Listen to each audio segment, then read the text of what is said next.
आप देख रहे हैं क्राइम जासूस।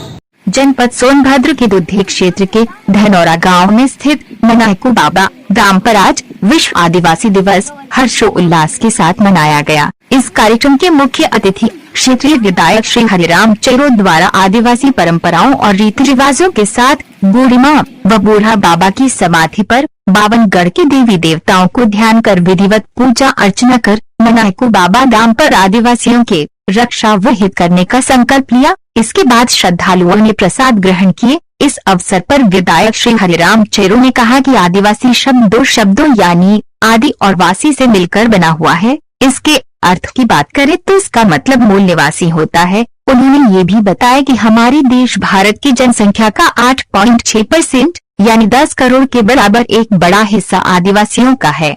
आदिवासियों को पुरातन लेखों में अत्विका और वनवासी भी कहा गया है। उन्होंने कहा कि समाज को एकजुट होकर शिक्षित बनकर नशा मुक्त समाज बनाकर उत्थान की बात सोचनी चाहिए। श्री चैरो ने इस दौरान अपने मंच संबोधन में सभी आदिवासियों को विश्व आदिवासी दिवस की बधाई देते हुए उनका स्वागत अभिनंदन किया। चूँकि अभी इस समय वैश्विक महामारी देश में चल रही है, लॉकडाउन के दौरान सोशल डिस्टेंसिंग के साथ सभी लोगों ने फेस मास्क लगाकर लॉकडाउन का पालन करते हुए पूजा पाठ कर आदिवासियों की पुरानी परंपरा के अंतर्गत आदिवासी दिवस मनाया। इस दौरान दुद्धि विधायक के सुपुत्र श्री रंगराजन चैरो HRC ग्रुप के प्रबंधक के द्वारा मनायकू बाबा निर्माण हेतु 1 लाख रुपए देने की घोषणा किया गया। बकरेहवा से चलकर आए डॉक्टर रामप्रसाद गोंड ने अपने संबोधन में कहा कि जानकारी के अनुसार संयुक्त राष्ट्र संघ ने 9 अगस्त 1982 को आदिवासियों के हित में एक विशेष बैठक आयोजित की थी।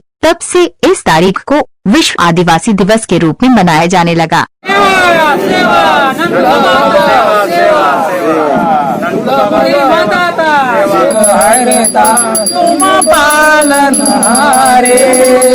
देवा तुम पालनहारे, तुम बिना और न कोई, तुम बिना और न कोई। विधायक जी आज दुद्धि के धनौरा गांव में कौन सा धाम है और क्या कार्यक्रम था यहाँ पर? ये धनौरा गांव के ही नहीं अगल बगल के धाम कह लीजिए, ऐतिहासिक पुरुष का जगह है। ननकू बाबा के नाम से जाने जाते हैं और बहुत ही ये देव पुरुष थे और इनका मान्यता है पूरे अगल बगल के गांव में। दुद्धि जो कस्बा है, नगर है, वहाँ के लोग भी इनको बहुत मानते हैं।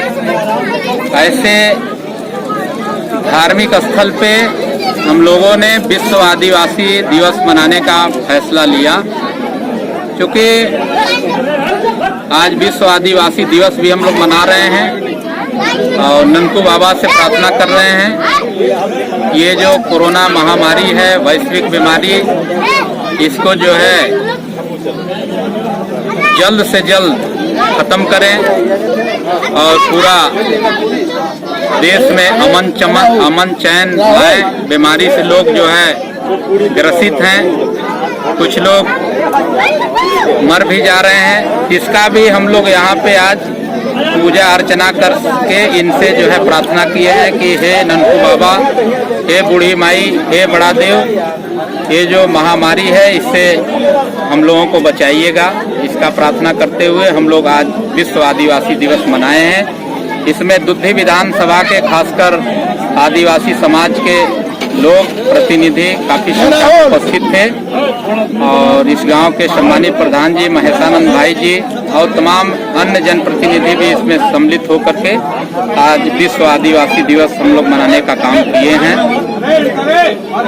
मंच पे घोषणा किया विश्व आदिवासी दिवस के माध्यम से ये समाधि स्थल पे बाबा ननकू धाम पे, तो ये इसका क्या जीर्णोद्धार करने का आपके मन में मनसा है, क्या भाव है, क्या करना चाहते हैं? देखिए, मैं बगल के गांव के ही हूँ। मैं ननकू बाबा के शक्ति को मैं जानता हूँ। ये देव पुरुष थे और हमारा जो पूर्वज थे सल्तनत बंडखा, वो कहीं न कहीं ननकू बाबा चौथे पीढ़ी के हम लोग हैं और ननकू बाबा का भी ये चौथा पीढ़ी चल रहा है। तो कहीं न कहीं हमारे बाबा भी बताते थे कि ननकू बाबा जो धनौरा में रहते थे वो जो है बहुत ही देव पुरुष थे।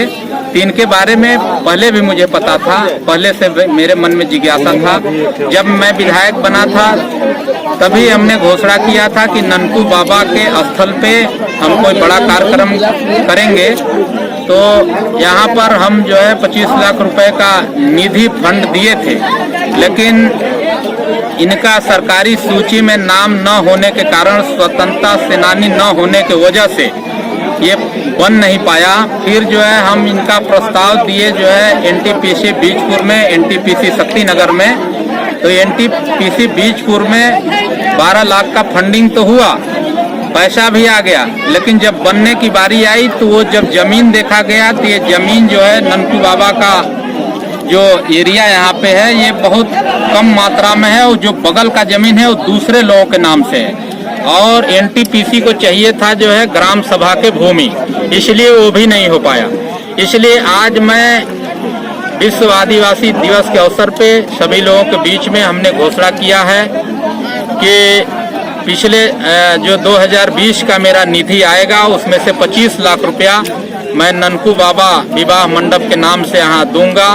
और ये बड़ा स्थल है, और अगर कोरोना महामारी के चलते हमारा निधि नहीं आ पाया तो कहीं न कहीं हम 25 लाख रुपए का इंतजाम समाज सेवी से, गांव से, जन जन से वसूल करके, चंदा मांग करके 25 लाख रुपया इकट्ठा करके निश्चित रूप से अगले 9 अगस्त तक मैं कोशिश करूंगा कि इनका बाउंड्री वॉल या भवन निर्माण तैयार हो जाए।